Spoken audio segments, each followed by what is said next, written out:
What is your true nature? Because everyone can do everything, honestly. We're a human being. Okay, we're a human being. That's God gives to us. It's like we can do everything. You can decide to become a pilot today, right? You can go to school and then you study. It doesn't matter how old you are. If you really want to become a pilot, in 100 years, 50 years, whatever years, you'll be a pilot, right? But that doesn't mean that in your true nature you want to be a pilot. That doesn't mean that your natural wiring are all about becoming a pilot, right? So what we want people to feel like a fish in the water. We want people, I mean, one of the most beautiful thing you will ever see on earth is someone acting in their own clean, natural power. That's beautiful. Have you ever thought about your internal wiring and how or if that might be holding you back as a leader or in your career? My guest today specializes in understanding that wiring, helping his clients get to know themselves a bit better and then turn that wiring, those natural abilities, those learned skills into an advantage, a growth engine. His name is Pascal Mbo'a. He is a wiring and communication strategist. He's a coach. He helps leaders turn their personality patterns into a growth engine. So today we will be talking about what internal wiring is, how it works, does it change, what are some of the types, if you like, of wiring that people tend to have. We'll talk about human nature, psychology. We'll talk about leadership. We'll talk about nature versus nurture. It's a pretty wide-ranging conversation, but it's all focused on the people and understanding what makes them tick, which is a critical skill for any successful leader. And a quick note for you before we dive into the episode. If leadership is something that feels overwhelming to you right now, if perhaps you've just been promoted, you've started a business or taken on a new team, you suddenly have found yourself responsible for actual humans and you're thinking to yourself, now what? Who signed up on this? How did I end up here? Well, first of all, you're not alone because this is exactly why I created the Integrity Leaders community. It's leadership support for real people. It's online first. It's online only, really. It's there for real leaders, people who are going through the messy human stuff, the struggles, the difficulty of finding your feet when you're doing this for the first time. It's not aimed at those non-existent, perfect leaders, perfect people, because then I'd have a very small customer base, wouldn't I? Because they don't exist. Anyway, join today. You'll get a crew of other leaders just like you. You'll get access to leadership resources, live sessions, and a safe space to grow, discuss, explore leadership concepts without judgment. You can join for free as a leadership explorer today. The link is in the show notes. I'll put it on the screen as well. Hit that green button when you get to the website. It'll take you to the sign up page. And you can step aboard the virtual Starship Integrity and start improving on your leadership. Knowledge, understanding, clarity, and skills. Seriously, don't try to figure out this alone. That's what we all do. You don't have to. Jump in now, join the crew. Your future self will thank you. And now let's welcome Pascal on the show and get into this conversation.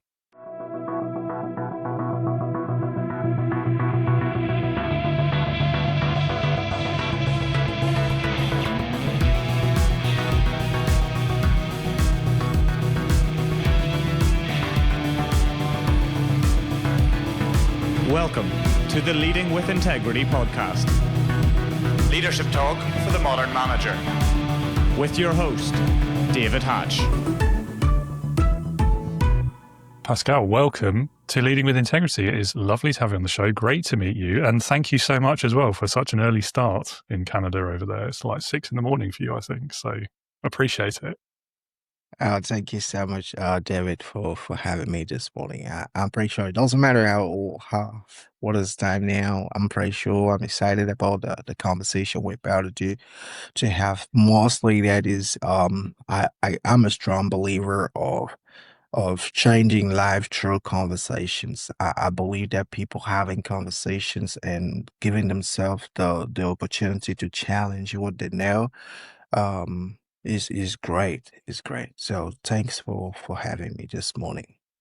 Well, likewise. Thanks for being here. And So to get us started, tell us a bit about yourself, your career so far, what you do and why you do it. I've been involved in business and management for almost 10 years, and I guess at some point to make it short, at some point I didn't want to be the guy who asks people to do something, but to be the guy who understand why people don't want to do something, and that pretty much quickly changed my position from being a manager to a coach because um I started approaching situation and people a little bit different, instead of like being like, well, you have to do, and I was taking a little bit more time to say, Why is it that difficult, challenging for you to put yourself in such situation?" Now, not all companies allowed you to be the coach because some company, mostly in Dubai, the rating is very high. Like the competition is high. I tell people if you want to know how good your company is, go to Dubai because is I think is one of the place on earth where in the same corridor you can have like a 10 company doing the same thing, right? And a higher level, I'm talking about the level, the standard is really good. And that refine your process and refine the way that you do things. So that's the reason, that's how. So I was like, okay, I want to be the guy who help people to understand why some people can do things easy and then other people struggle with. And the only way that I found to be the right venue for that was coaching and understanding behavior a little bit better. So it's interesting. There's obviously going to be some big crossovers between that sort of the human behavior element and leadership, and we'll get into that a bit later. But I also find it quite interesting that you draw a line there between being a manager and being a coach. So one of the concepts that I've always found quite intriguing is the manager who coaches. What are your thoughts on that? I mean, do you see them as very distinct things or can they be the same? Oh no, a managerial coach is definitely someone who has great awareness, right? And those are new things, honestly, to start through because I go to company for training and coaching teams and leaders, and is not something that is here that that open where you see out of 10 company you probably gonna find only two companies with a manager or coach. When I came to when I came to Canada, my first year in Canada, I worked for a company, by the way, because I didn't want to take the business from Dubai and then come and plant it in Canada because I was like, no, I'm pretty sure from my standpoint as a behavioral patterns coach, I understand that it is definitely there's a difference between those people living in Dubai and people living in Canada, and the way that they think is different. So I didn't really want to struggle with the business the first year here. So like, okay, you know what? Let me go to the marketplace. Let me get a job, and that's gonna help me to understand a little bit better how these people think over here. So for here, I actually work as a sales manager for a big company. I have like a 25, 30 people under me, and I have like so many other people or above me, and it was great because I was able to see the difference between Dubai and Canada and how people here are a little bit taking a little bit more time to do things in Dubai. This chop, we on the move, I see how when you tell people, you tell someone in Canada, do it right now, they find it offensive. Like, why are you talking to me like that? This is disrespectful. In Dubai, no one cares. It's like, you say, do it right now. They're happy to do it right now. It's like, hey, it's done. It's done. So the context is completely different. And because my position allowed me actually to be the manager and the coach at the same time, but that's because I'm educated on coaching and then I understand those things.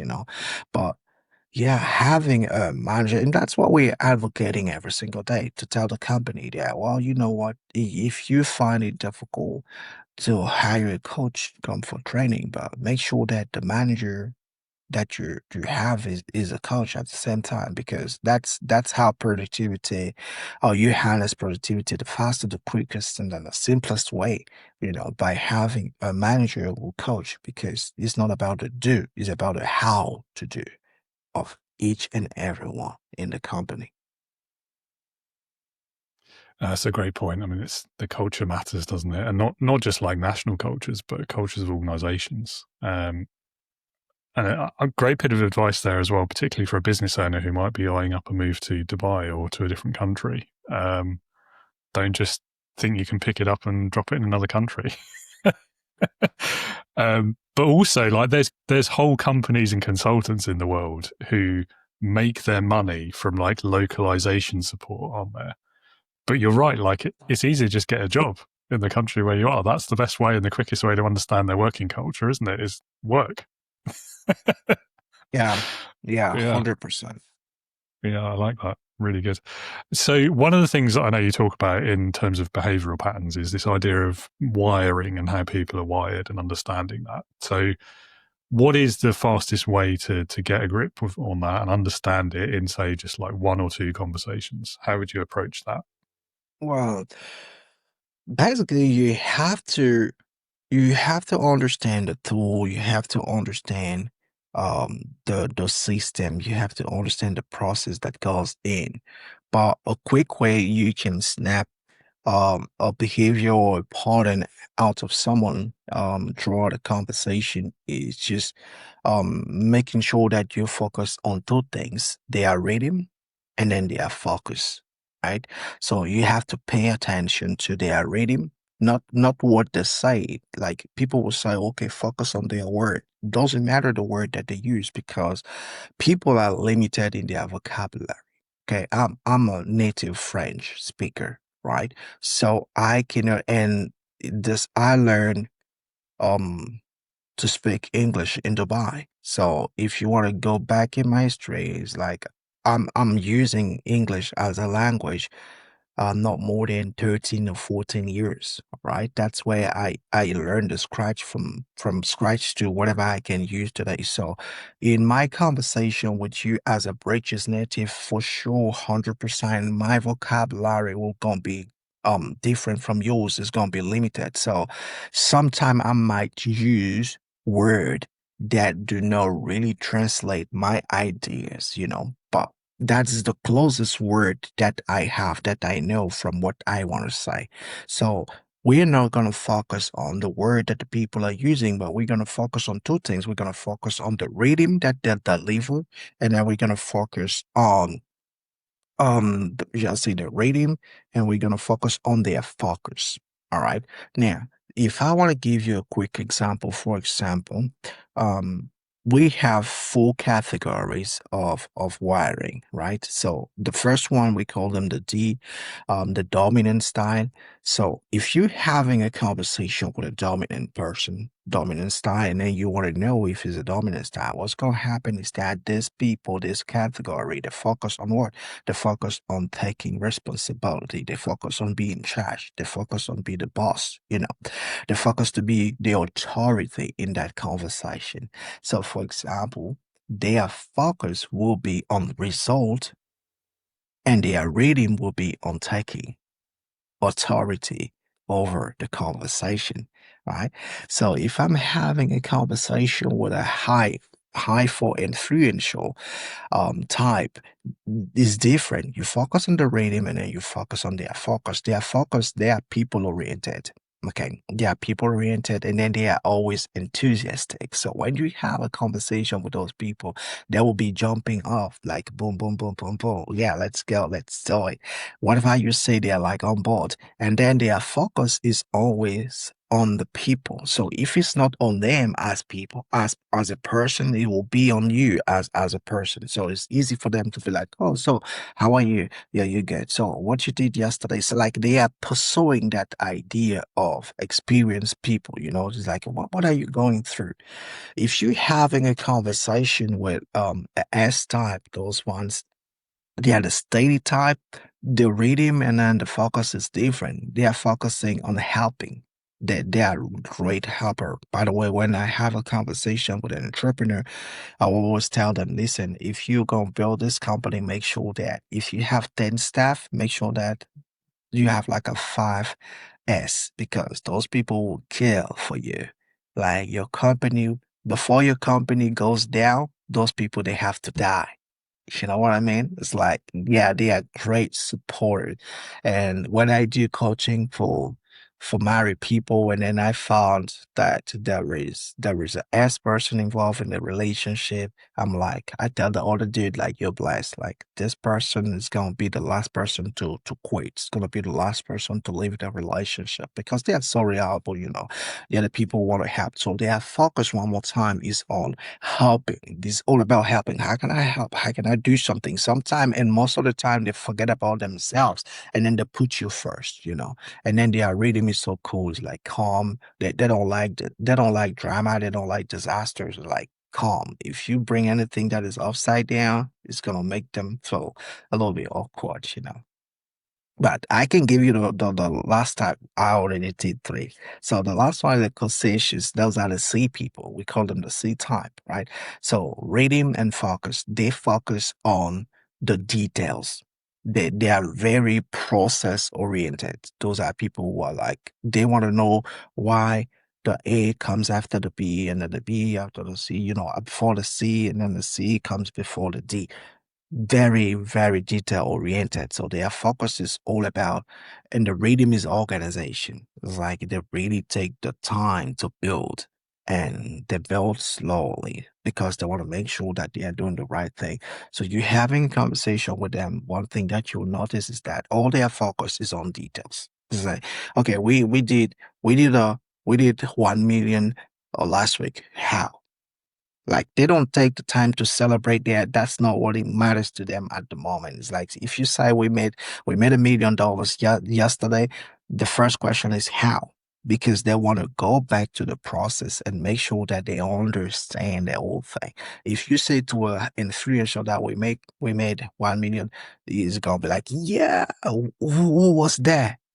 People oriented. Who was that? Because now he wants to know the person who made the 1 million. So yeah. So the quickest way for you to, beside having the tools and knowing having some more self-awareness, is focusing on the reading and then the focus that they pay attention to. It's an interesting approach, and I like those two elements, like the rhythm and the focus. It makes a lot of sense. Like, I wonder, I mean, is this part of a particular framework, or is it something you've developed yourself over time and experience, or tell us a Yeah, bit more about it?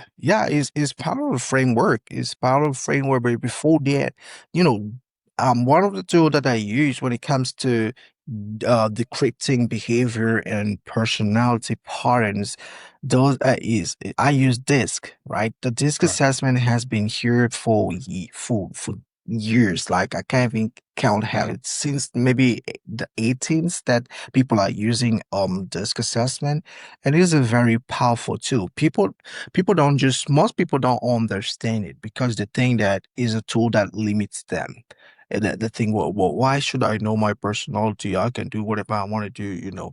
It's like they don't understand exactly what's going in. It's like, relax. We're not telling you that that's how you are forever, right? But what we're telling you is that we're giving you an advantage. We're telling you that for the past 6 months, for the past year, for the past 3 years, for the past week, this is exactly how you have been acting. We're not saying this is who you are, right? The disc assessment, this is not about telling you who you are. Who you are is in your soul. Maybe no one can ever get there, to know exactly who you are. But how you are, if we can put it that way, how you are, that is so important for you to know, because whatever performance and productivity and results you're having right now is just a reflect of how you are, not who you are, right? Who you are is something a little bit more tricky. We're gonna go deep into that in my second program. But here, the first one, the tool is all about knowing how do you do what you do, right? It's not the other question will be the why do you do. Now that is who you are. Why do you do what you do? That's the who you are. How you do what you do, that is the personality and behavioral pattern. So yeah, the reading and then the focus so important because guess what? If you're facing a situation, for example, if 10 people are facing the same situation, all 10 people are not reacting the same, right? Let's say there's a, I don't know, let's say there's a disaster that's happening and with flood, and you have 10 people involved. You will have people who will say, is everyone okay? That will be their first question. Is everyone else okay? And then someone else will say, the first question will be, what can we do right now to get out of this disaster? And then someone else is going to be like, you know, oh, whoa, we have to take care of this. And that's where it becomes so important because you want to know, mostly as a company or personal life, you want to know who am I with? How this person is going to react when this type of situation happens. And if that is the solution to the situation, well, you want to make sure that you guys you get used to the way that the person's gonna react. Or if that is not the solution, then you want to say, hey, listen, you know what, this is not the right thing. I'm gonna give you a quick example will be to give um to put a high C, we talk about that conscientious high C type in charge of quick decision. They don't like that. Don't give them that position. Like that's not their thing. It doesn't mean that they cannot make good decision. They're actually very good at deciding and making decision. Like when they make a decision, that is a top process clean decision, right? So you show that in that decision they made, they're like a 5%, 10% mistakes, but the decision's going to be a very good one and sustainable. Contrary to the D people, the dominant people who are on their feet for decision, they look for that. Like this is their nature. They love to make decision. They love that seat of saying, hey, let's go right. So you put them in a straight that is going two ways. And then you say, well, now we lost. We don't know left or right. It's not going to take them 5 seconds to pick one side. It doesn't mean that if they say left, that is the left, we need to go to left. But it's just like they don't have any problem with taking responsibility, you know?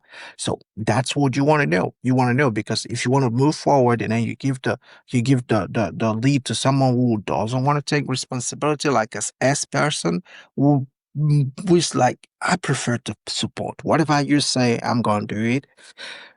You want to know. Like you want to know. I think there's a really important message there, not just for DISC, but for a lot of these sort of, I guess personality test is a bit reductive, isn't it? But I can't think of a better phrase right now. But that point you made about who you are versus how you are, because you're right. I mean, people don't like to be put in boxes, do they? And there are quite a lot of consultants out there who will pick one of these models or approaches, whichever it is, whether it's DISC or Myers-Briggs or, I don't know, like Clifton Strengths, whatever it might be. Yeah. And I think that message about who versus how is not underlined enough in a lot of cases, particularly when, you know, the classic situation, a company away day or whatever it is, or like an onboarding process when someone's joining, it gets kind of not tense, but I think people can take it the wrong way. It can be misapplied. And then the usefulness and the knowledge and the insight that you can gain from it is lost or diminished. So I think that's a really important message. And that point about context as well, and the fact that how you are may change, probably will change over time or between two different situations, right? Like that. Yeah. So that's a great question, by the way. Is you have a natural tendency and then you have an adaptive tendency, right? So what we do when you take the assessment is that we take the time to explain to show you that okay, the natural tendency is you doing how you do things when everything is normal. This is your normal day, right? There's nothing that changes. There's nothing awkward. There's nothing that surprises you. It's just you doing your thing in your own environment that you well know, right? And then you have the adaptive tendency that is a lot of a kind of a crisis situation. Is not something that you didn't expect happens, or it's like okay, or someone that you didn't expect to be in the situation is there, you know, and we say we want to work um in a way that we help people to go back to their natural tendency. Because when we talk about stress, we talk about people who are like afraid at work, who are scared, people who are not feeling great, people who are the impact of the mental health. Those are the people who are being functioning for too long and they are adaptive. And that's what working in company does because they take someone and then they put someone in a seat that the person not supposed to be. Well, because they put you there and then they give you a good salary and everyone is looking at you as now the new boss, you can't just say, well, I don't want this position, or you can just say this position doesn't really align with my natural tendencies. So people force themselves and yeah, some of them they produce result, good result. But the question is for us coaches is how long are you gonna be ready? How long are you gonna be able to produce the result? And if you're producing whatever result you're producing and then you're damaging at the same time your mental health, or your well-being. Is that correct? Is that okay? Is that worth it? So we ask those questions, and the work is always okay. Listen, if you're able to fly and flight in your adaptive mode, your adaptive tendency, well, we can wait. There's a way to bring you back into the natural, right? So we're gonna train for the next 90 days. We're gonna train for the next 6 months, and make sure that that adaptive becomes natural, right? So you don't have to stress, you don't have to be afraid, and then your mental health and your well-being is protected, and that's all we do. I see that. I also, though, I was thinking less in terms of like routine versus extreme, but just different sometimes. So, like, let's say a sales manager is put in a situation where they need to do, I don't know, like a team of 2 or 3 others, but that person's the only person with any sales experience. They're put in a sales scenario. So they're going to take a more dominant authoritative role because they're like, well, this is what I do. I know this. I'll take charge, whatever. Perfectly natural. Take that same group and put them in a client delivery situation or an engineering situation. And that same person is going to have a totally different response because they'll just be the fish out of water, won't they? They'll be like, oh, I don't know what to do. But someone else in the group who might have engineering experience will step to the fore. And I'm using the dominant one because it's perhaps the Yeah. easiest example to explain in that context. But there is that differences as well, I think, and like a situational difference, which again, I feel like that doesn't always get captured by some of these assessments. Well, the way that even you can even say what the way that the word is changing today. It is mostly going back to what the assessment delivers is what is your true nature? Because everyone can do everything, honestly. We're a human being. Okay. We're a human being. That's God gives to us. It's like we can do everything. You can decide to become a pilot today, right?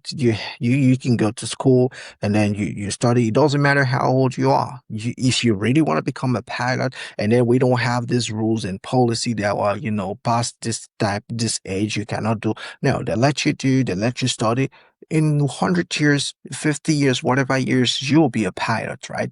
But that doesn't mean that in your true nature you want to be a pilot. That doesn't mean that your natural wiring are all about becoming a pilot, right? So what we want people to feel like a fish in the water. We want people, I mean, one of the most beautiful thing you will ever see on earth is someone acting in their own clean, natural power.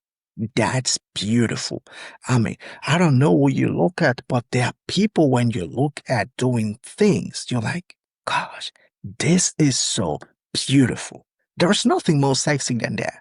Like, if you can use that word, there's not, for me, sexy is saying, like, for example, a journalist who has mastered the art of communication and reporting, and then you see them in their thing, and then they are delivering at the highest level. You're like, wow, this is so beautiful and sexy, and that's what we want for everyone. Like, come on, we want people to stop being complexed. It's like, why are you don't envy what someone else is doing, because that's just going to lead you to do something that you're not even supposed to do in the first place. What were you created to do? And how are you naturally wired to do the things that you do? Now, we can always change. Like if you really, really want to do something, but then you have to do it the right way, which means you have to go back to those patterns and those wiring, and you have to rewire them. You have to rewire them. So it's going to help you to be a pilot with the wire of a pilot. It's going to help you to be, I don't know, a barista with the wire of a barista. Instead of, you imagine you take a barista and then you give him to, you're now the pilot. Okay, that's a disaster. You take a pilot, even you, and then you're like, oh, you don't have to be a barista with the mind of a pilot. It's like, come on, it's not the same thing. And this is what we're trying to do, just helping people to go back into their nature. Well, one of the biggest problem currently is AI. I mean, one of the biggest threats that people think that is a threat is AI, right? So people are like, AI is going to take my job. AI is going to do this. And people are so reluctant when it comes to AI. And I'm like, listen, AI is not about to take your job. AI, by the way, was created by someone just like you. It's a human being. AI didn't create itself. It's a human being that created AI. And the reason why that human did it is because it was about to optimize its own work. So it means that AI is all about optimizing your own work. Now, the reason why you are afraid is because you are not delivering quality work for AI to optimize it. So people prefer to work with AI from scratch because they're like, well, the quality of the work that you deliver is not that good. So I can use AI from the beginning to the end. But the reason why you're not delivering the quality work is because you are actually misaligned. So if we align you back into your own power and your natural wiring, man, you're going to deliver something that people will be amazed to see, to accept. Yeah, I mean, the AI one is interesting, isn't it? That comes up a lot. I saw a joke the other day about all these tech companies, and like the tech CEO rolls out, we've added this new AI feature to our whatever our existing product was, and the consumer's response is, great, how do I turn it off?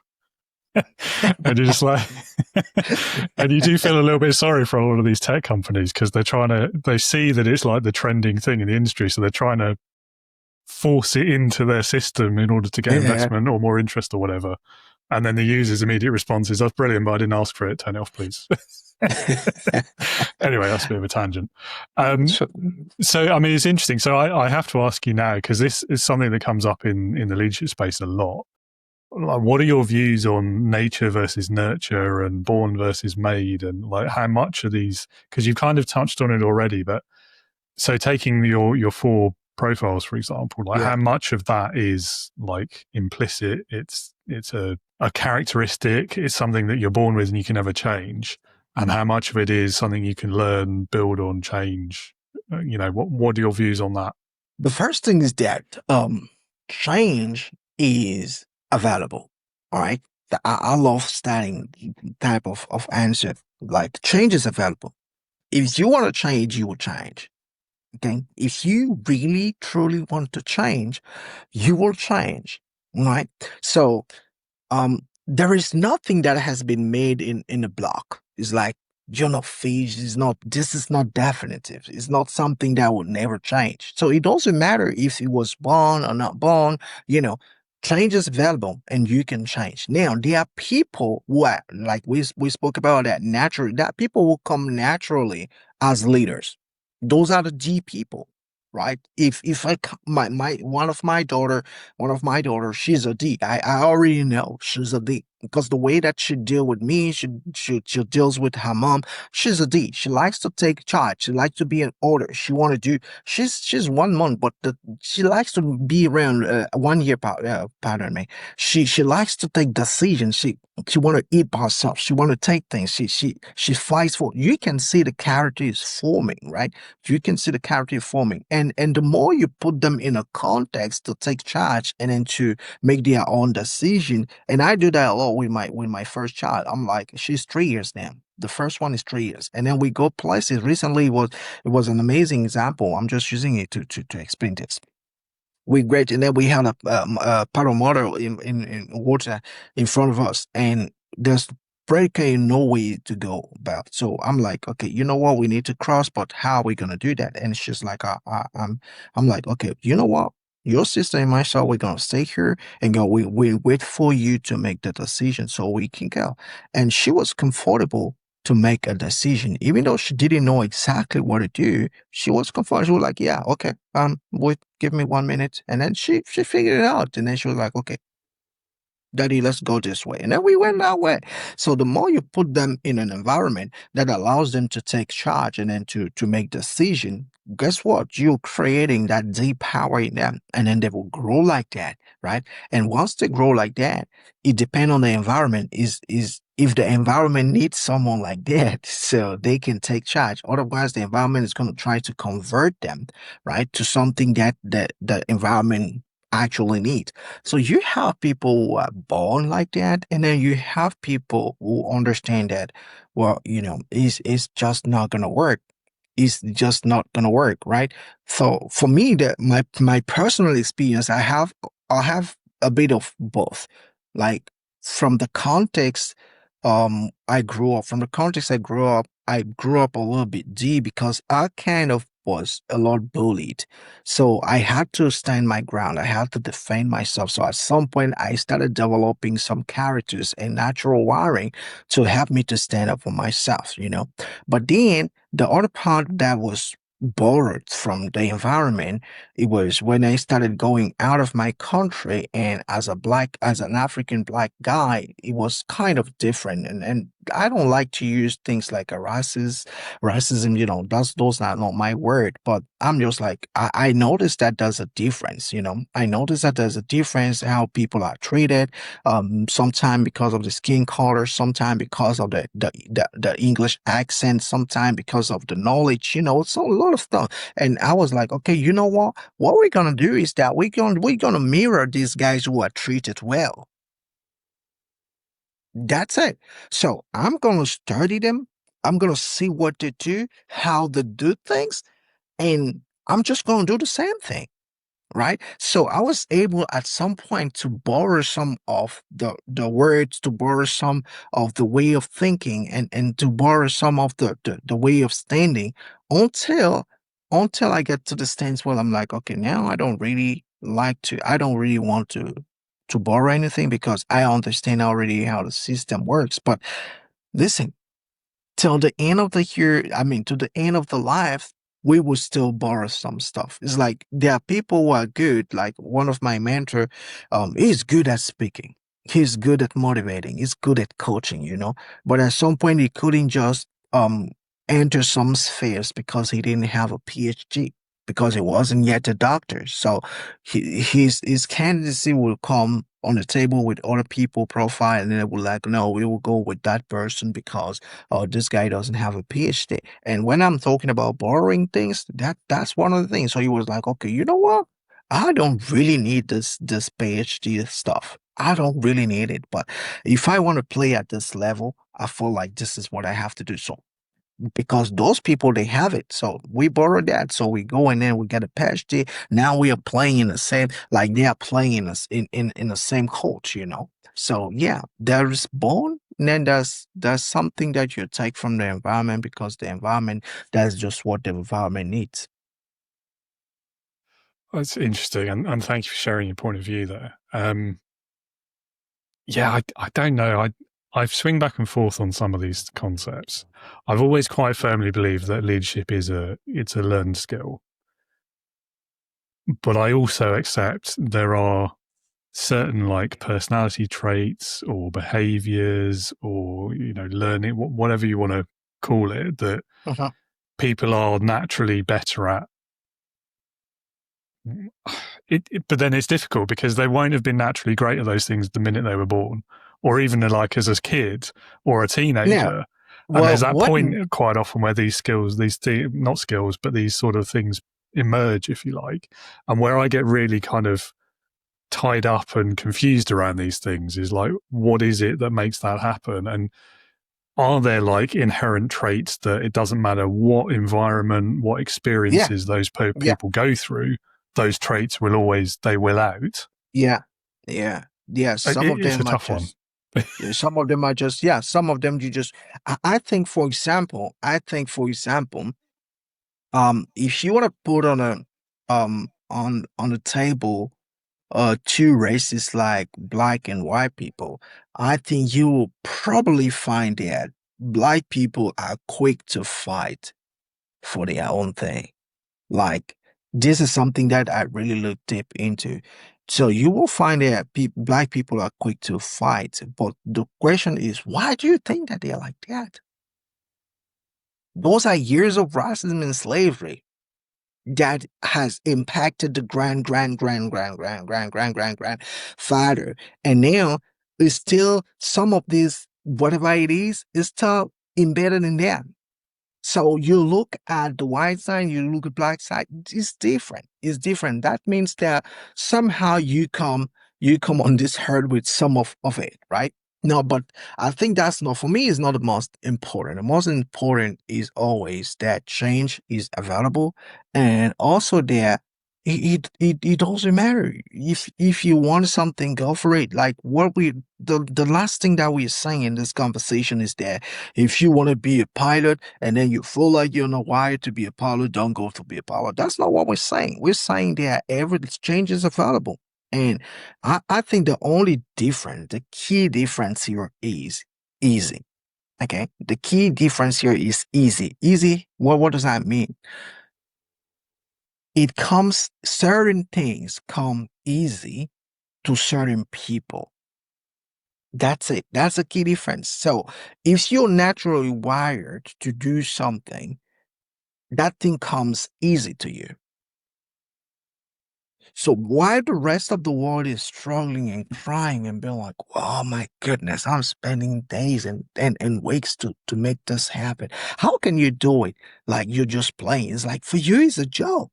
And I'm pretty sure that you had some friends or colleagues doing the same thing. Like you see someone doing something and they are happy, they are enjoying it. They did relax, they completely relax. You don't even seem like they are thinking before doing the thing. And then you're like, how can you do that? It's like for me to do what you're doing, I need to I need to repel everyone around like a goal. Let me just, I want to stay on my own. I want to be focused. I need the light to be on. I need the TV to stop playing.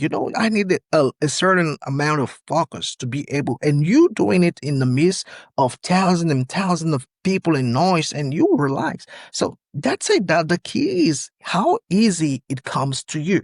Whatever it is, how easy it comes to you. And once you understand how easy it comes to you, you can literally adjust. You can easily adjust. So it doesn't matter if easy is far from you here or easy is far from you here. What matters is that you know the distance between you and the easy, and you just work to close to bridge the gap.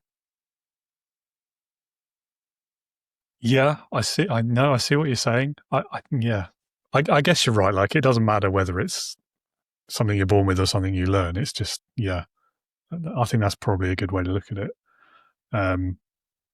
Yeah, I'm not sure pilot is the best example though, because there are like physical limiting factors Yeah, there. Like yeah, if you don't have good eyesight or depth perception, you're not going to be a pilot.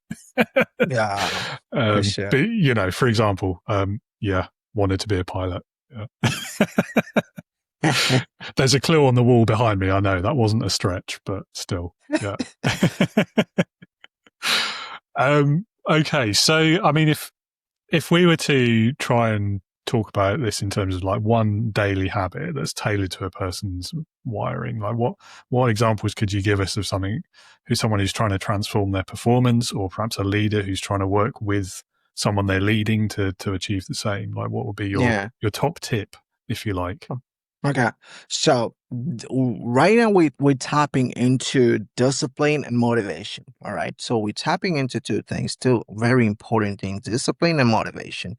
And for you to make sure that discipline and motivations are effective, you have to go back to your nature. You have to go back to your natural wiring. So the first thing first people have to do is to know exactly what is their wiring. They have to know, right? So many people. By the way, there's a research that came back years ago saying that less than 10 people, less than 10% of the population is really truly aware. But everyone today thinks that they're aware, like they believe that they're aware. When you talk with someone, you're like, no, I pretty have you good. self-awareness, but the research said less than 10% of the population. You know what I mean? That's a big number, right? So the first thing is to know how do you wired?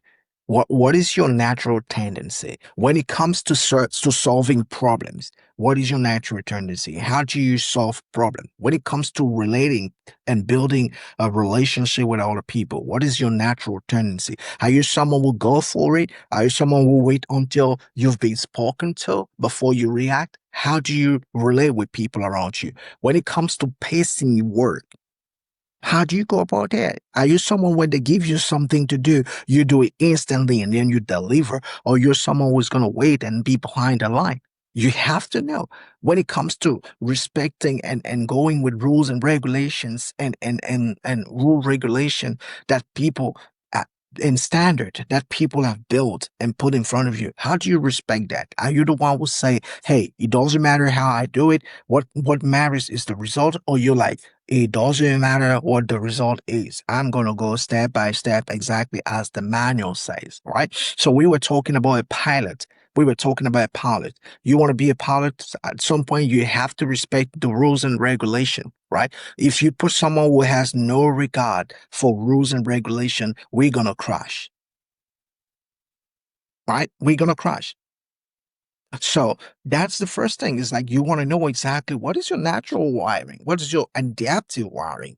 And once you know what is your natural and adaptive wiring, now we can tap into discipline and motivation because you want to do something daily that motivates the nature in you. That's you. If you want to keep going, if you want to keep going there, it's funny when people say, we don't need motivation, we just need discipline. No one just live with discipline. Like, forget about discipline. No one just live with discipline. I think people don't just think deep because discipline applied enough becomes a motivation. So they don't just know what they call motivation. They're like, no, you don't need motivation, you just need discipline. No, no, no. Even discipline becomes a motivation at some point. For a high C who is about consciousness, the detail oriented people, discipline is a motivation. So for a group like that, one of the habits that they will do is that they will go back into they can do is go back into the things that you're fixing and pick only one thing and fix that one thing daily. That's it. So we're talking about improving the system. All right. So we're talking about improving the system. So amongst a thousand of things that they have to do, pick one thing and improve the system of one thing because we know that you're going to go about what is the details here and how can I make, because this is their question. How can I make it better? How can I improve it? It's like, to me, it's already good. You can deliver it right now. No, no, it's not good yet. I have to review. I have to review. So, and they can just get, they can, how can I put it?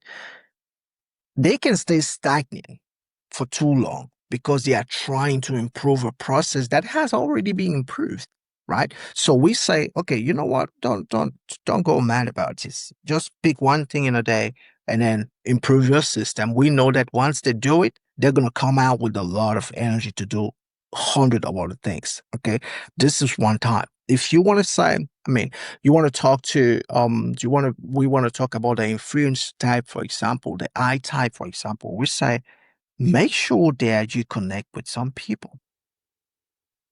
This is it. And you have no idea how many people were not during COVID. Those were the high type because they cannot survive without relation. They cannot survive without contact. And at some point, I had to tell to the company that hired me to coach their team that this thing working home, it doesn't work for everyone. Some people are effective and efficient when they are working home. They are because that it just goes with their style. It matches their own style. They want to have their space. They want to be calm. They don't need colleagues to chat with, But some other people that is killing them. Why? Because this is the guy for him to be. I mean, for him to make a 5% move into his work, he needs to chat like a 15 minute. That gives him energy. Somehow it gives him energy. So he's gonna move from his desk to go to his desk or to go to his friend's desk or colleague's desk, and then they will be like chatting. And then he comes back, he has the idea, boom. 5 minutes, he's done. He needed that. You know, he needed that. So one of the habit for those people is that make sure that you don't cut yourself from the world. Make sure that you talk to people. But well, in coaching, we're gonna talk about that. We're gonna say, well, girl, you have to talk to people, but make sure that you talk to people who are gonna help you to structure your ideas because you know you're all over the place. You can have like you can generate like 100,000 ideas in 1 minute, right? So if you're having the conversation with another high type, what you guys are only gonna do is like you guys are gonna generate ideas like this, and it's not gonna serve anyone. But if you have a conversation with a C type or a S type, what's gonna happen is that the C type is gonna say, "Hey, you know what? Stop. You already gave me like a 5 ideas. What about this first idea you gave me? Can we structure that? That is keeping you accountable directly. If you have the conversation with an S type, that will be like, okay. This is now overwhelming. You cannot give me like a 15 ideas in 1 minute. Let's take idea number three. How can I support you with that? And you see, it helps them to pause and then to be like, okay, oh yeah, it's all about productivity and performance. So okay, idea three, I say you can do this, you can do that, you can do that. And then the good thing with that is that those people, because they are doing it for you, they are keeping you accountable indirectly or directly, they are keeping you accountable. So you cannot just ponder ideas like that. So each type has a very, very specific thing that they can do to keep themselves, motivation, to keep themselves in motivation and discipline every single day. Yeah, it's interesting, that discipline word, isn't it? I don't want to generalize, but I find people who use that word are usually the people who've never struggled with the thing they're talking about. Do you know what I mean? Like it's Yeah. it's easy. You just got to have discipline and just do it, and it'll be fine. It's like, okay, great, cool, yeah. And then they're doing it wrong. By the way, they're Yeah, doing wrong. probably. This is something that I've been honestly against with because I say we live a time where we are so influenced by social media. Okay. And we're just, it's like the people are showing you, I don't know. And again, I don't follow people like that. Like people are showing you Kim Kardashian, for example, and then they tell you she's doing this and she's doing that. Or they show you another dude, and then they say this guy wakes up at 5 o'clock in the morning every single day. And just see thousands of people like immediately they're like, okay, I'm gonna wake up at 5 o'clock every single day. I'm like, this is nonsense. Why would you? Like your wiring has nothing to do with the wiring of this guy. By the way, the only reason why this guy is talking is because it is working for him. It doesn't mean that it's going to work for me. There is no law in nature that just say if you wake up at 5 o'clock and then you do something at 5 o'clock, you're going to be successful. God never said that. For people who believe God, for people who believe whatever they believe, show me where you saw or you read that if you wake up at 5 o'clock in the morning and you definitely going to be successful. It doesn't matter. It doesn't matter. What matters is how you wired. That's what matters. So I say to people, listen, it doesn't matter if the dude is running at midnight. It doesn't matter if the guy is wearing it's just like yesterday, in this side where you barely see sun this day. Yesterday at 3 o'clock, the sun came out. Boom, it was like shining. And I wasn't in my home office. So I came out and I was like, you know what, babe? I'm gonna pause work and I think that I'm gonna go for a run. So I went for a run at 3 p.m. and I ran 1 hour and then I came back, I showered, and I came back to the office. And someone was seeing me through their window and I was like, wow, I think that I have to work at 3 p.m. like this guy. You don't know. I can work at 3 p.m. because maybe at 3 p.m. yesterday I didn't have any client. And maybe I was awake with David 6 a.m. So you have absolutely no clue of how my schedule is. So you cannot just copy and paste things that I do. but what you want to do is that you want to understand exactly how you're wired, and how doing something at 5 o'clock, 10 p.m., whatever it is, can bring value to what you're building, your vision, as I call the clearest mental picture of your preferred future. How is that adding value to that picture, you know? But people, I think people just they do what they do. It's a good point. I think it's that old, like, the fallacy between correlation and causation, isn't it? And I mean, there's some great examples from history. Like, one I've seen recently that I find quite funny, which is probably pretty accurate, is a map of the US, North America, plotted Bigfoot sightings against ownership of gorilla costumes. Whoa. And it's almost perfect. Like, it's probably fake on social media, but it made me laugh. Maybe. But there's another one as well, like going a bit further back in history, like World War II, where they did this quite famous study during the war of like damage to aircraft returning from bombing raids. And all of the plots of the bullet holes were in like the wings and the fuselage and the tail and places like that. And there were no, in aircraft that made it home, there were no damage to the engines or the cockpit where the personnel were. So the conclusion drawn was we need to put more armor on the wings, the tail, all the places where the bullets are hit. And they missed the lesson initially, which was no, because the ones getting hit in those places with no bullet aren't making it home. So there's a lesson about the statistics there and what you actually draw from it. So to take the 5 a.m. example, the lesson isn't, as you say, get up at 5 a.m. and you'll be successful. The lesson is understand when you work best, because everyone has different times of day that they're more productive and not. It's just everyone has their natural rhythm, to call back to one of your words earlier. So the real lesson that we should be taking from that, assuming they're telling the truth as well, because there's that whole other social media aspect of this, isn't there? Yeah. And how the way we present it is not always the reality, but taking it at face value. The lesson is, like, know yourself, isn't it? Which I guess is what you've been saying all the way through this episode, really. Yeah. It's a really important lesson, and well told as well. Focusing a bit more into leadership then, what do you think has been your best experience or your best memory of being led?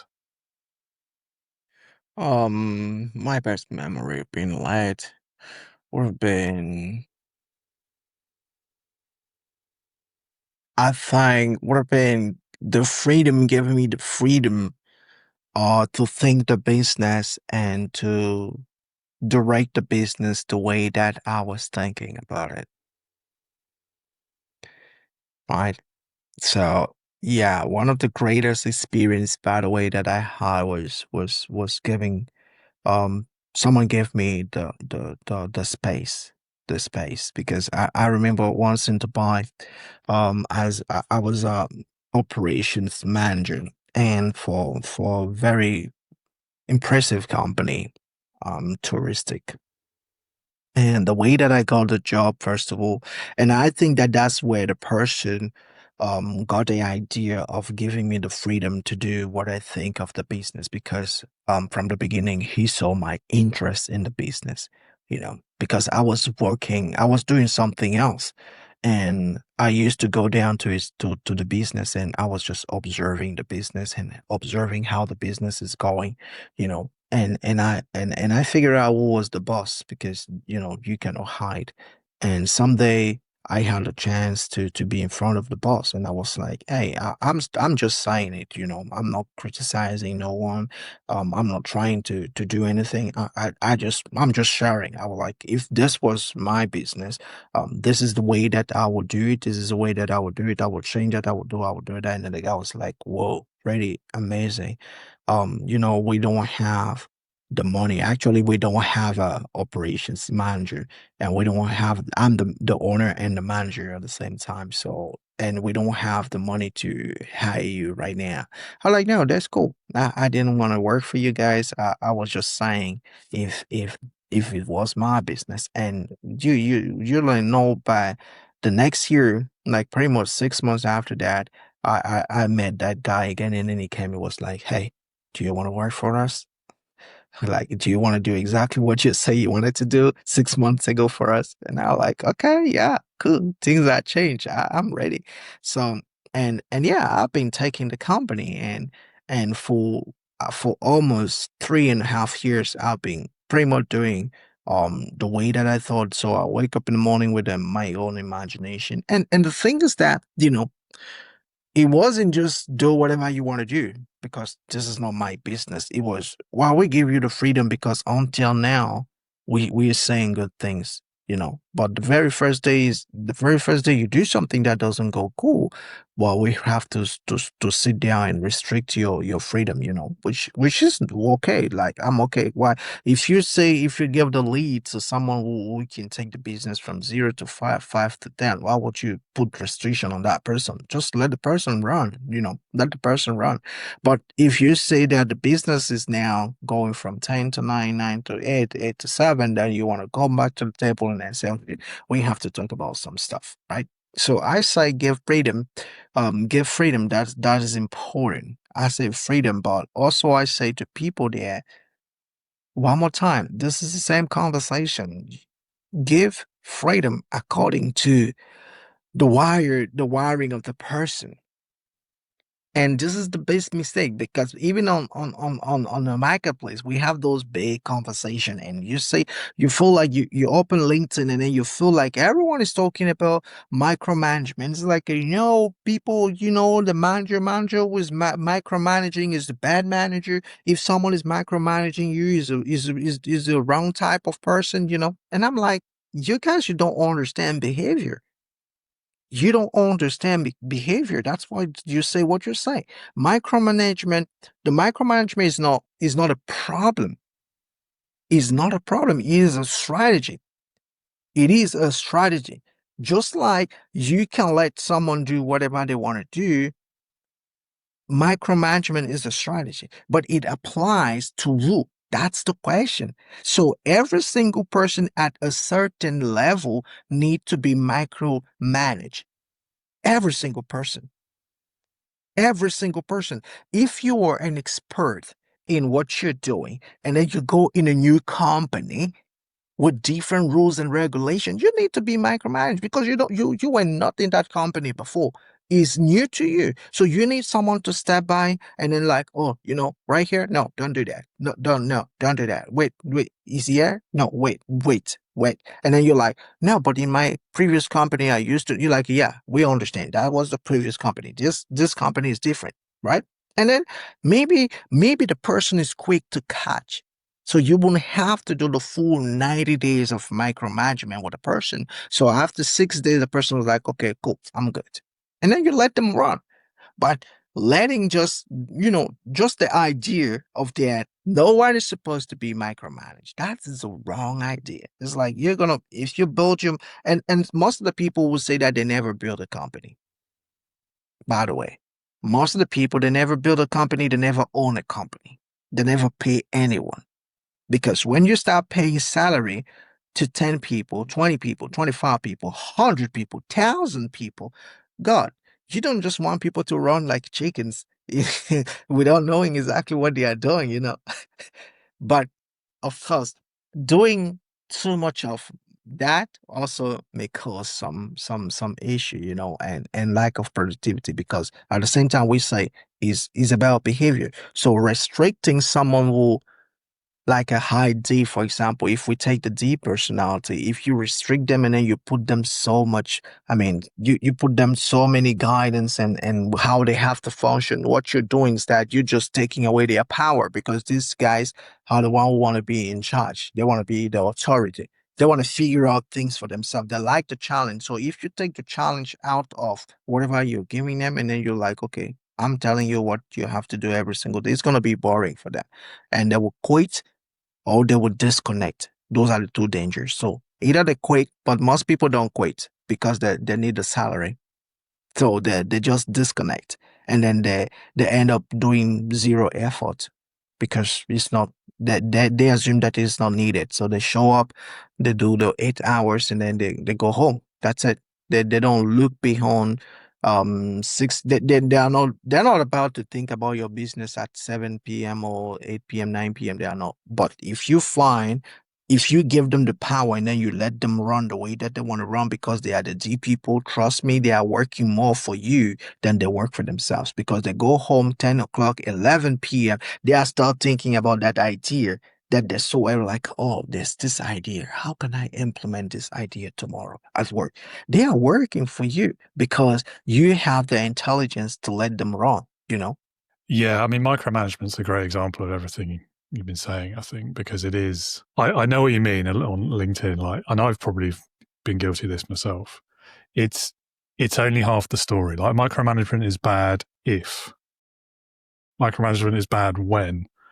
And we stop too early in the sentence, don't we? Yeah.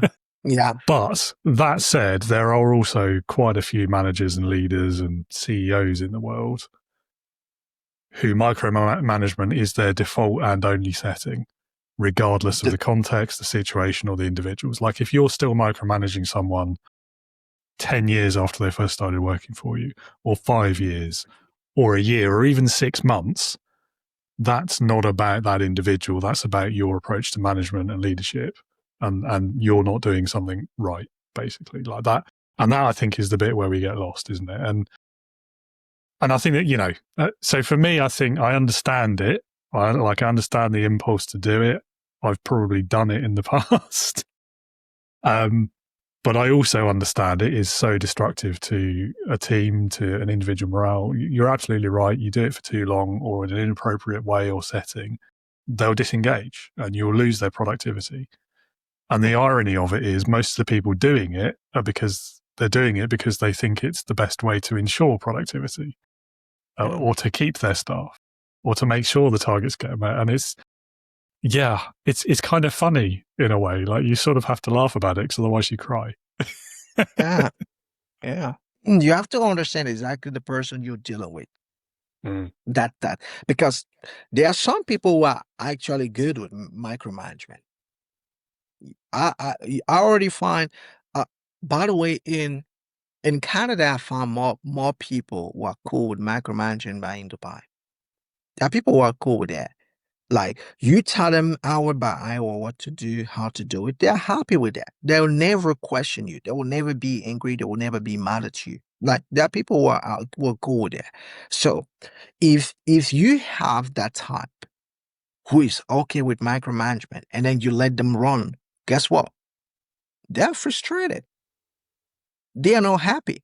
And they may never come back because they're like, hell, you're not supporting me. It's like, what do you mean I'm not supporting? No, you're not supporting me, because for them, the support is about micromanagement. It's about telling me exactly what I have to do when I have to do it. There are people like that. So you cannot just disregard that and then say, oh, everyone is not good with no. Some people want that. Some people don't want that. And the other side is what you say, is that some people are dysfunctional, right? Some managers and leaders are dysfunctional. They're a little bit crazy about pursuing whatever. I work like that with a leader for a company. Actually, I was there for as a COO, just to assure the transition between um him and his staff, and overseeing the whole company. And when I came, the way that the leader was working was exactly what you described. It's like, wow, you've been working with the same people for more than 5 years now. You really don't have to do that. It's like, that's one of the reasons why I didn't work with the person for a very long time, because it was like, even on WhatsApp, it's like asking people, what are you doing right now? Like, tell me what you're doing right now. I'm like, nah, this is annoying. It's like, it's really annoying. It's like, you cannot ask people to chat about the work on WhatsApp all the time. But that's someone who is probably have seen something and believe that is the just what you say, that's the way to get productivity out of the people. But at the same time, maybe killing the genius of some people along the way, because now they have to think you, they have to do you, and then they have to act you instead of do them and act them, and grow their own conscious knowledge, and of doing things the way that the thing that is best. Yeah, but it is not does it's not a one it's not a all one size answer. It's like, for me, the best approach, the most efficient approach is um treat people the way they want to be treated. So understand Yeah. them. 100% agree with that. 100% agree. I guess a big part of why I sort of resist micromanagement is actually from the perspective of the leaders themselves as well, because nobody wants to spend the rest of their career doing that. Like, it's exhausting. And you shouldn't have to. Like, if you're taking a longer term view, okay, occasionally there might be an individual who just works better that way, but it shouldn't be like for everyone. That shouldn't be your entire time, all of your work Yeah. life, because that's No. no way to live either. Like, it's, Yeah. Yeah. yeah. Okay, I have I don't know. I think this is a difficult question. You might Okay. say it's easy, but we'll see. So, if you could go back in time to the start of your career, what advice would you give your younger self? Hmm. If you can go, not be too rigid to my principles and values. Right? So, the way that I can land this for you and the audience is, when you're too focused on your principles and values, you tend to exclude people who don't share the same values and principle.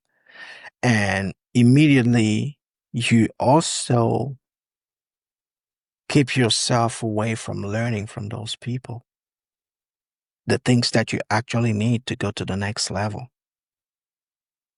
Does that make sense? So Yeah. I think in my early in my early urgent career, I was a little bit very, very conscious of my values and principle, the thing that I wanted to do, how I wanted to do it, and and I kind of exclude the people. So I wasn't hanging out with people who were not doing what I do. I wasn't sitting with the people doing the way that I do things. I wasn't, collaborating much more with the people who were not doing the way that I do things from value and principle perspective, and yeah. So there are some people actually who could have helped me to catapult my career into my knowledge, and that I really didn't benefit from them that much because of the principle and the value wall that I built. So I was like, okay, you know what? I'm only gonna talk to you through the wall because I don't want us to mix together. So this wall is not gonna move.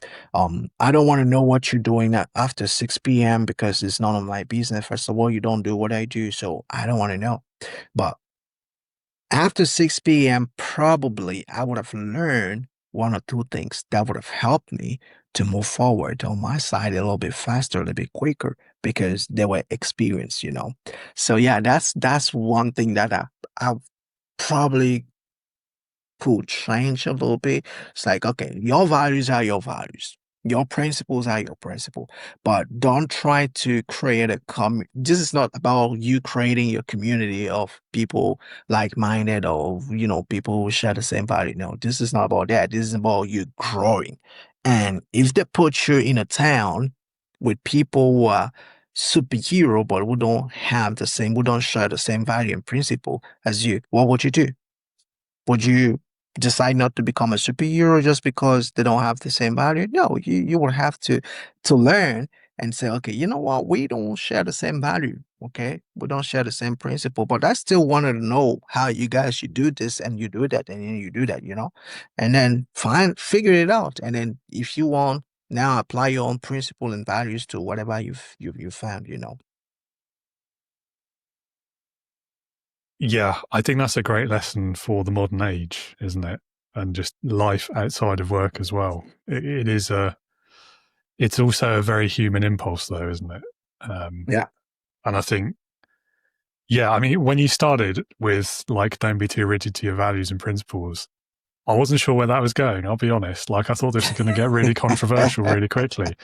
But you're right. Like, the way you've explained it, absolutely spot on. Like, you can be firm on your values and your principles and what matters to you without excluding those who have different ones, Yeah, or are not yeah, talking to them. Like, all you do by that, and you know, we could get into politics here so easily, so I'm trying to walk that line, but all you're really doing by excluding others and sticking, you know, putting those blinkers on, is robbing yourself and them of an opportunity for understanding.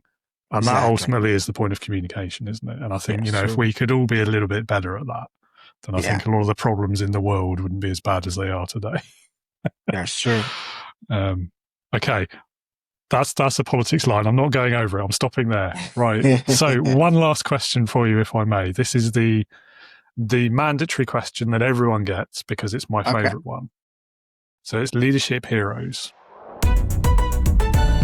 Leadership heroes. If you had to pick one person, but it could be literally anyone you could think of, they could be past, present, alive, dead, real, or fictitious, but someone who, in your opinion, would perfectly embody leadership, who would that be for you and why? That's a tough one, because the world is full with great people, and great people. But as much as seeing people in public doesn't always reflect their private life. I think one of the personal leader that until now I think is greatest is my dad. Is my dad. And when I say my dad, people will direct probably imagine that I had a very great relationship with my dad. No, I didn't. I didn't. But a matter of fact, I grew up, my dad wasn't in the same house with same home with me. But the reason why I picked my dad is because I've seen him always trying to make the best out of everything that he had, even the smallest things, and his way of thinking. Like my dad was someone, he's someone that I never heard him say no. And I think it helps me pick that mindset of when you come to me and then you say, by the way, my first job in Dubai, I got my first job in Dubai as a barista in a coffee shop, and the question they asked me is that, do you know how to make coffee? I say yes. I've never made coffee in my entire life. I didn't even know what a coffee machine, like a professional coffee machine, looked like. I didn't know. So I had this conversation with this guy at 3 p.m. He's like, we're looking for a barista. Do you know how to make coffee? I'm like, yes, sir. And then at 6 o'clock, and because they close at 5. So he was like, okay, cool. We're gonna hire you, but you have to come back tomorrow, blah blah blah blah blah. So at 6 o'clock, I stay there. They close at 5, I stay there. And then he's like 6, he sees me outside. He's like, what are you doing there? I'm like, okay, so do you wanna show me how to use a coffee machine? He's like, he was like, but you just told me that like an hour ago that you know how to. I'm like, yeah, that's what I call knowing. Knowing for me is the having the ability, the willingness to learn to do something. And I stay. And trust me, he loved that. So he taught me how to make coffee. He actually told me, like, he didn't say, okay, you know what? No, that was a lie. I'm going to get someone else. No, he taught me how to make coffee, and I became his barista. In less than 3 months, they promoted me as the head barista because they had like a couple of cafes in town, and they promoted me as a head barista because I learned so fast, so quick. You know, and that habit, that specific habit, I took it from my dad because whenever I had a conversation with my dad, I'm like, okay, I need this. Even if he didn't have the thing, he would say, yes, I'll get that for you. And I think in my early years, that's something that impacted me. Seeing him trying to be efficient and effective in every single thing, no matter little he had, it was like, okay, this is inspiring. This is really inspiring. So yeah, I've learned from so many great leaders, and I'm still learning, like Eric Thomas, Tony Robbins. Jim Rohn. Those are the people that really keep me going. Those are the people that inspire me. Miles Morrow. I learned from, very. I mean, the panel is full. The panel is full, but I think amongst all those people, I picked my dad just for the way that I grew up. Yeah, it's a great story. And it reminded me, there's quite a famous phrase from Richard Branson, isn't there? Like, if somebody offers you an amazing opportunity, say yes and figure out how to do it later. And you can't really argue with his success, can you? So, No, no. yeah, wonderful. Well, thank you for sharing that. And thank you for this conversation. It's been very enjoyable for me. I hope as well for you. Yeah. One final thing I will ask you, if anyone in the audience would like to learn more about you, perhaps reach out, where can they go? What's the information, websites, etc.? Or they can go straight to my website, 3WMPenvisions.com. So it's MP like my name, Mbo'a Pascal, and envision like envisioning something with a S at the end.com. And they'll pretty much find the free assessment, the disc assessment. I believe that every single person should at least once in their life take the disc assessment. Know your wiring, natural and adaptive, and then figure out your way of working with people, of making decision, or solving problem, or relating with people, of pacing work, of respecting and going with the rules and regulation. I think at least once in your life you need to know that. So it's gonna help you build much better relationship, and it's gonna help you to adjust quickly. Because that's it. The five. If you ever heard about the 5A framework of coaching: awareness, acceptance, adjustment, accountability, and action plans. So it helps you to go through the 5A quickly because you know exactly how you are wired. So yeah, they go to the website, 3W again, mpinvisions.com. They will find a free assessment. They will find the two program that I'm leading right now, which is Visionary Mastery and then Strategic Self-Positioning. And the social media is pretty much my name on Facebook this day, because for me in social media, I think like I I I I have seasons. There are seasons where I hang out a little bit more on Instagram. And since I came to Canada, I feel like I'm hanging out a little bit more on TikTok than Instagram. Like Instagram, I don't care. I don't know why, but it's just the vibe. It's just the vibe. I think it's the vibe of the country. In Dubai, I was much more Instagram than TikTok, but then I get here and I'm much more TikTok than Instagram. So for now, if someone doesn't want to miss me, TikTok will be the place because I post, I mean, at least 2 videos every day or at least 1 video. Meanwhile, in Instagram, I don't really care. It's like sometimes. That's interesting. I know exactly what you mean. I thought, yeah, I have seasons just with social media as a whole. Anyway, so I'll pop a selection of those links down in the show notes so listeners and viewers can find them easily. And yeah, thank you again so much for your time. It's been great meeting you and I love this conversation. Oh, thank you for you, David. You are a great host. You made me feel comfortable and you give me the space, like the guy, you give me the space to really learn my idea. And that is great. Thank you.